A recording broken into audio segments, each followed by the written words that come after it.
ஐந்தாம் வகுப்பு கணிதம் நாம் பார்க்க போகிறோம். How much wire will be needed to make a rectangle of length 6 cm and breadth 3 cm? இப்போ என்ன சொல்ல வராங்கன்னா, ஒரு ரெக்டாங்கிள் செய்ய எவ்வளோ ஒயர் தேவைப்படும் அப்படின்னு தான் கேட்குறாங்க.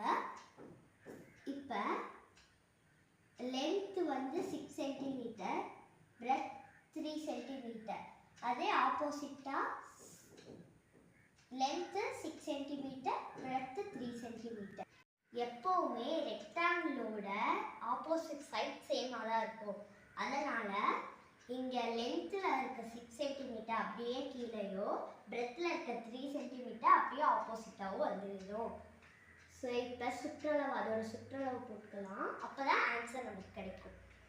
6 + 6 ப்ளஸ் இப்போ இதையும் போட்டுக்கணும், லென்த்தும் போட்டுக்கணும், பிரெத்தும் போட்டுக்கணும். 3 + 3. ஓகேவா? இப்போ இதை ஆட் பண்ணணும். இப்போ 6 சேர்த்துனா 12. நெக்ஸ்ட்டு 3 சேர்த்தனா 6. இப்போ இதை ரெண்டையும் கூட்டு போகும். 12 6 சேர்த்தனா எவ்வளோ கிடைக்கும்? 18. So 18 centimetre. இதுதான் ஆன்சர். இந்த ரெக்டாங்கிளை ஃபில் பண்ணால் நமக்கு 18 சென்டிமீட்டர் ஒயர் தேவைப்படும்.